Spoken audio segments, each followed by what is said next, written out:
with games like Cyberpunk 2077 totaling around 70 gigabytes and Call of Duty Black Ops Cold War a whopping 225 gigabytes, it's not long before you're at capacity on your PS5's internal storage. And then your only option is to delete games before you can install new ones, and then potentially have to re-download them at a later date if you want to go back to them. Right now, the only option to expand the storage on your PS5 is via an external drive, and this can then only be used to directly play PS4 titles or to store PS5 titles for later use. Now, later this year, you will be able to add an internal SSD to your PS5, which will allow you to expand the storage for playing PS5 titles. This is currently available right now to those on the beta testing program, but it's only really recommended for people who don't mind the chance of some instability. We have done a video on how to do this, which we've linked below for you, so be sure to check that one out if that's what you fancy trying. There's still a good reason to look at an external drive now and in the future for your PS5 though. Firstly, the PS4 back catalogue is huge, and having these games installed and ready to go is much better than having to keep deleting files to make space for new games. Many of these games will also benefit from automatic upgrades when played on the PS5, so there's still a very good reason to buy PS4 games you haven't played or those that you may wish to revisit. You can then also store PS5 game install files on your external drive. You can't play them from the external drive, but it's easy to transfer them back and forth to your internal storage, and it's much faster than having to re-download them each time. Now, many of you might already have an external drive that you used on your PS4 or your Xbox, and now you're thinking, I can just use that one. Well, you can. However, with this new generation of PlayStation, there's another option too, which is better: an external SSD. Now, we all know that SSDs are significantly faster than a traditional hard disk drive. And with PS5, you're now going to be able to take advantage of this extra speed and see your PS4 games load faster. And the transfer speeds between your external and internal storage will be significantly increased.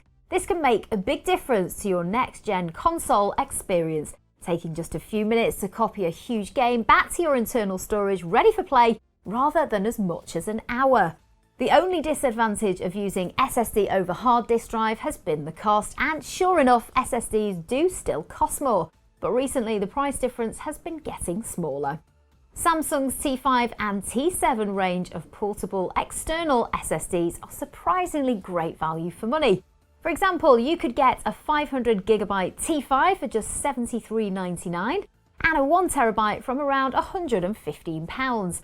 These offer transfer speeds of up to 540 megabytes. That's up to 4.9 times faster than the fastest of external HDDs.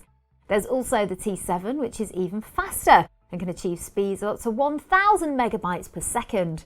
The Samsung portable SSDs are also significantly smaller and lighter than even the smallest of portable hard drives, and being solid-state drives with no moving parts, they're extremely durable. These drives can actually withstand a fall from a height of up to 2 meters without damaging your data, whereas a fall from as little as a few inches can damage a mechanical drive if it's powered up. Lastly, you can use the T5s and T7s with the PS4 or PS5, so you can upgrade now knowing that you'll be able to transfer all your PS4 games off your old console and still play them on your PS5 if you get one.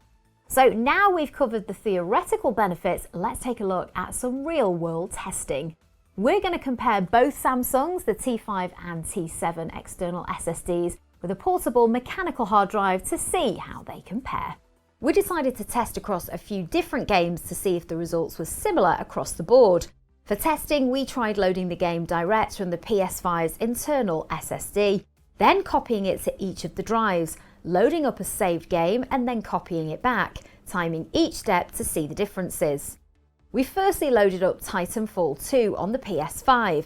This took 22.72 seconds to load up our saved game from the menu screen. We then copied it to the external hard disk drive. This took 7 minutes and 20 seconds, and we then started the game up and loaded our saved game from the hard drive, which took 23.76 seconds, so not a big jump from the console boot on this game. The copy back to the console was 7 minutes 21, so not much difference to the copy over time, which makes sense given that it should be the external hard drive that's holding up the PS5 SSD. If we now look at the same test on the Samsung T5 External SSD, you can see a significant difference in load time at 18.68 seconds, and copying from console to the T5 only took 2 minutes and 54 seconds compared to the 7 minutes 20 of the hard drive. So that's a considerable improvement. However, when copying back to the PS5, we noticed that there was much less of a speed advantage, with the task taking 7 minutes and 5 seconds. So it looks like there is a limit to the speed that you can copy files over USB to the PS5 internal SSD.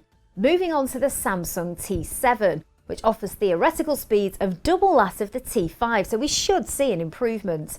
Interestingly, that wasn't the case with the T7, taking 20.12 seconds to load. The file copy was slightly quicker at 2 minutes 50. Both of these differences are within the margin of error that we would expect, as we can't control what the PS5 is doing in the background, so it's pretty much a draw between these two SSDs. As an extra, we also tried the T7 again using the USB-C port on the front of the PS5 to see if that made any difference.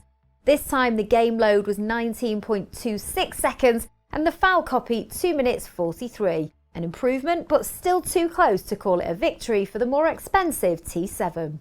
Next up, we ran the same speed test with Death Stranding. Here we saw a much bigger gap in the load times, with the T5 and T7 being very close to the console's internal SSD. We also saw a huge difference between the SSDs and the hard disk drive for both the game load and the file transfer speeds. The T5 and T7 significantly outperformed the hard disk drive when copying the files back to the PS5, although it's obvious that there is a restriction on that speed. Finally, we did the same test with Red Dead Redemption, which is a hefty 113 gigabytes in total, and again load-up times were very similar for the T5 and T7 compared to the console's internal SSD. But the hard drive again was much slower, pretty much double the time.